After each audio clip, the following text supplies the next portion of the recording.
Hello friend, मैं आपका तरह मेरा लेके आऊँ एक नई वीडियो जिसमें आज आपको बताऊंगा स्केलेटल सर्वे सीटी स्कैन होल बॉडी के बारे में।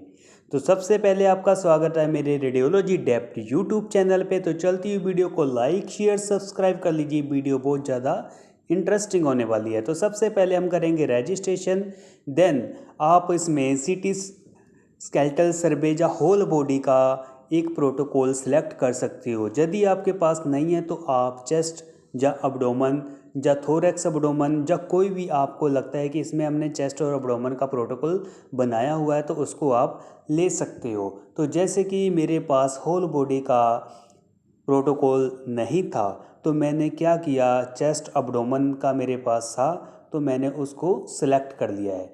तो आपने सबसे पहले इसमें पोजीशन देखना है कि पेशेंट फीट फर्स्ट है या हेड फर्स्ट है। आपको उस कोडिंग रखना है कि आपका जो हेड है फर्स्ट तो उसमें आपके पैर कटे ना। यदि आपके फीट फर्स्ट है तो फीट में क्या होता है, जैसे आप हेड फर्स्ट हेड रेस्ट में रखते हो तो उसमें आपका जो वहीं से स्टार्ट होता है जहाँ से आप प्लान करते हो। बट फीट फर्स्ट में क्या होता है, आप फीट को हेड रेस्ट से थोड़ा सा नीचे भी कर सकते हो। ठीक है, मान लीजिए 100 सेंटीमीटर का जो डिफरेंस है वो उसको आगे आप कर सकते हो। ठीक है, उसमें आपके फुट आ जाएंगे जिसमें आपका मान लो चेस्ट तक का एरिया आना था, आपका नीचे फुट नी पेल्विस अब्डोमन चेस्ट तक आना था तो उसमें आपका नेक भी इंक्लूड हो जाएगा। ठीक है, तो इसमें हम 1500 सेंटीमीटर तक ले सकते हैं। तो मैंने टोपोग्राम होल बॉडी का जो था उसको एडिट करके लोड करा। लोड करने के बाद प्रेस स्टार्ट करा। प्रेस स्टार्ट करने के बाद आप देख सकते हो कि मेरे पास जो प्रोटोकॉल है वो आना शुरू हो गया है। फीट से लेके ऊपर तक हम देखते जाएंगे कितना एरिया हमारे पास आता है, क्योंकि हमने इसमें 1500 सेंटीमीटर लेंथ की है, वो फुल लेंथ है, इससे ऊपर नहीं आएगी। तो अभी जो हमें स्केलेटल सर्वे का एक एक्सरे जिसे हम टोपोग्राम या स्काउट बोलते हैं वो हमें मिल गया है। तो इसमें हमें जितना भी एरिया होएगा इंक्लूड करने की कोशिश करेंगे। तो आपने देखते रहना है इसमें हम कैसे होल बॉडी इंक्लूड करेंगे। यदि आपको लगता है कि थोड़ा बहुत इसमें एरिया ओवर आ रहा है, पेशेंट की फीट या हेड वाली साइड कट रही है, तो आप इसमें पेशेंट के जो नी है थोड़े से बेंड कर सकते हो, जिसमें पेशेंट के नी थोड़ा बेंड होने के कारण हमारा जो एरिया है वो हमारा इंक्लूड हो जाएगा होल बॉडी में। यदि पेशेंट की लेग स्ट्रेट रहेगी, वो ज़्यादा एरिया घेरेगी, तो जिसमें हम बेंड करेंगे, बेंड करने के साथ उसका जो फीट और एंकल है वो थोड़ा पास में आ जाएंगे, बट हमारा प्रॉपर इसमें होल बॉडी आ जाएगा। तो आपको देखना है, ये देखिए होल बॉडी, इसमें प्रॉपर हमारा फीट से लेके हेड तक एरिया है वो सारा इंक्लूड हो गया है। तो अभी मैं इसको प्रॉपर देख के लोड करूँगा। लोड करने के बाद प्रेस मूव, जो हमारा टेबल है वो हमारी गैंट्री के सेंटरिंग में आ जाएगा। तो हमारा जो सेंटर पार्ट है वहाँ से स्टार्ट हो जाएगा और पूरा का पूरा होल बॉडी आपको देखने को मिल जाएगा। होल बॉडी करने का मेन पर्पस यही होता है कि इसमें हम बोन एज के लिए भी कर सकते हैं, जॉइंट में किसी तरह की कोई प्रॉब्लम है उसके लिए भी कर सकते हैं। जो तीसरा कारण है हमारा कैंसर, ठीक है, मेट्स वगैरह देखने के लिए। मेट्स दे ऑन्को वाले जो डॉक्टर होते हैं वो स्पेशली ये full body whole body scan करवाते हैं, क्योंकि उन्हें इसमें बोन में देखना होता है किसी तरह का कोई भी कैंसर किस किस पार्ट में फैला हुआ है। हेड की बोन में फैला हुआ है, नेक की, chest, arm, hip, pelvis, thigh, knee, lower leg या फुट। ठीक है, कौन कौन से एरिया में कैंसर की इन्वॉल्वमेंट हो गई है। ठीक है, उसके अलावा इसमें हमें मेडिस्टम विंडो में हमें देखने को मिलेगा चेस्ट में, अब्डोमेन विंडो में, लीवर में, किडनीज में, स्प्लीन में, जो हमारे पेट के ऑर्गन है, प्रोस्टेट में, ठीक है, फीमेल के यूट्रस में, तो किस किस एरिया में इसकी इन्वॉल्वमेंट हो गई है। देखो कैंसर दो तरह के होते हैं, बिनाइन और मैलिग्नेंट।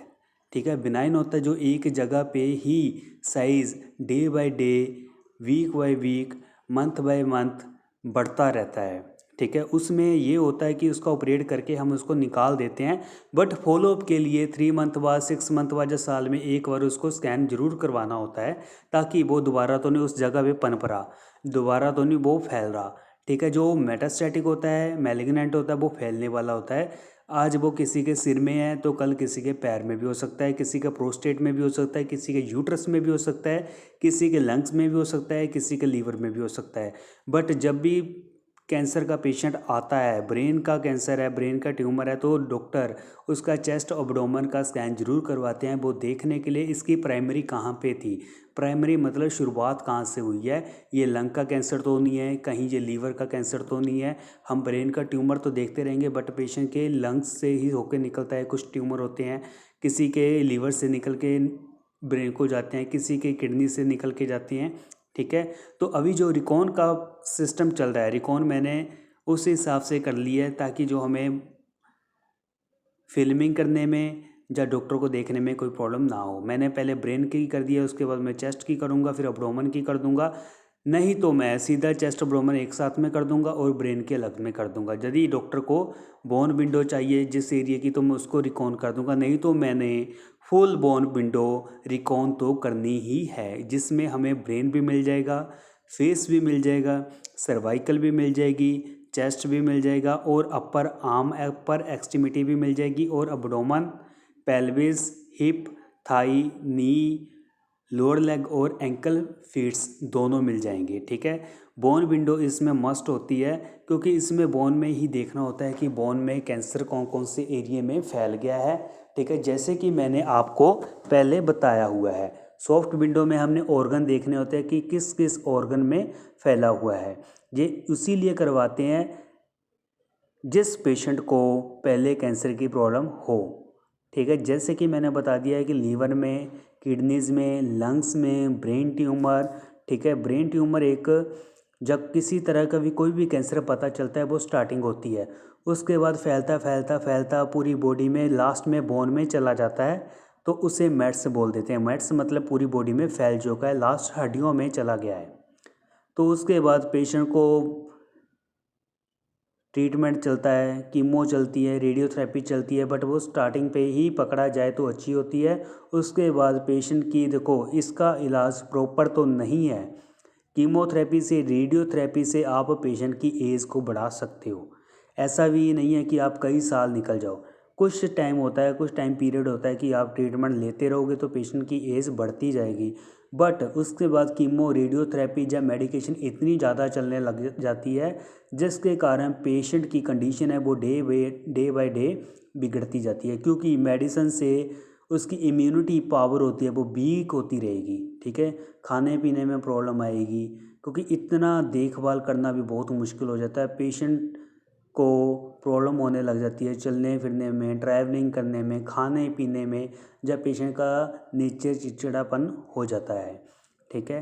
तो लास्ट में हमें मैट्स ही बोलते हैं उसको मैलिग्नेंट में। यदि बिनाइन है, बिनाइन तो एक जगह पे बढ़ता रहेगा, उसको उखाड़ देंगे, ऑपरेट कर देंगे, सर्जरी कर देंगे, फॉलोअप के लिए साल बाद बुलाएंगे, 6 महीने बाद बुलाएंगे देखने के लिए। वो हमारा एक फ्रेंडली ट्यूमर है। जो मैलिग्नेंट है वो हमारा फ्रेंडली नहीं है। तो आपने देख लिया है कि इसमें मैंने कैसे रिकॉन करा है।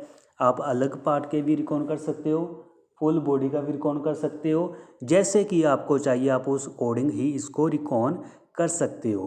ठीक है। जैसे कि आप अभी देख रहे हो बोन विंडो, इसमें हमें सिर्फ बोन ही दिख रही है, इसके अलावा हमें और कुछ नहीं दिख रहा। मैंने सॉफ्ट का रिकॉन भी कर लिया, बोन का रिकॉन भी कर लिया, तो उसके बाद मैंने करना है एक लंग का।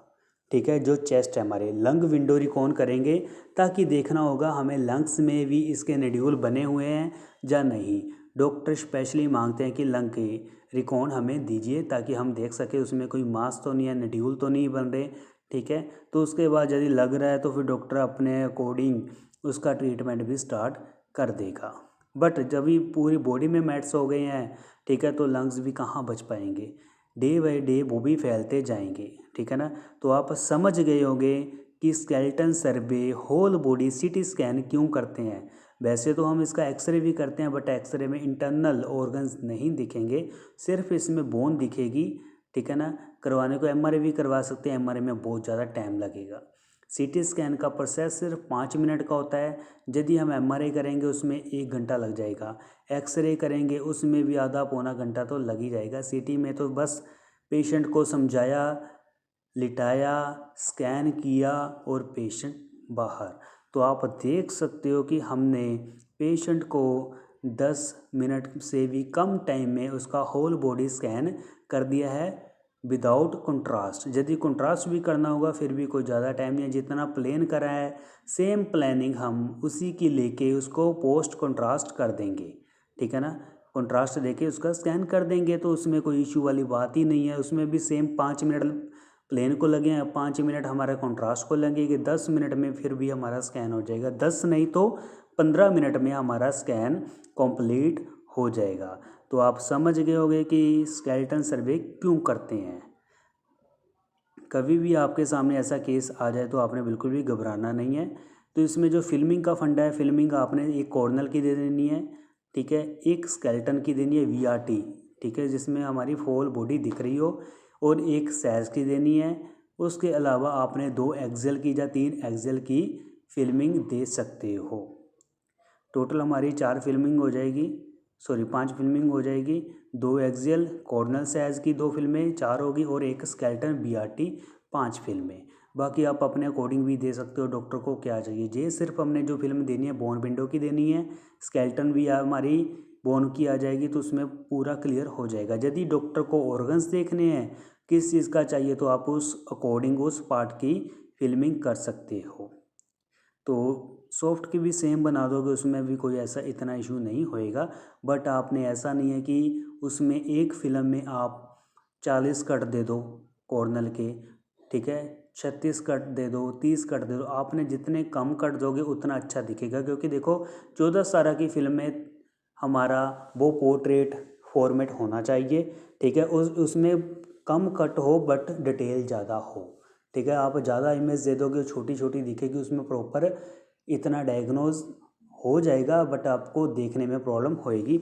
इसलिए आपने कम इमेज देनी है और प्रॉपर डायग्नोज, और कौन कौन सी चीज़ में प्रॉब्लम आ रही है वो आप एक एक कट करके दे सकते हो, ठीक है। यदि आपको मेरी वीडियो अच्छी लगी तो चैनल को लाइक करिए, शेयर करिए, सब्सक्राइब करिए। यदि आप सब्सक्राइब करोगे, लाइक करोगे, उससे मुझे मोटिवेशन मिलती है और मैं ऐसी अच्छी अच्छी यूनिक वीडियो लेके आपके सामने आता रहता हूं, जिससे आपको भी हेल्प मिलती है और मुझे भी अच्छा लगता है। यदि आपको किसी तरह की कोई वीडियो है तो आप मेरे को इंस्टाग्राम पर भी डीएम कर सकते हो, सेंड कर सकते हो, तो मैं उसको ज़रूर पोस्ट करूँगा आपका नेम मेंशन करके। Thank you for watching this video. Please subscribe my YouTube channel. Thank you so much.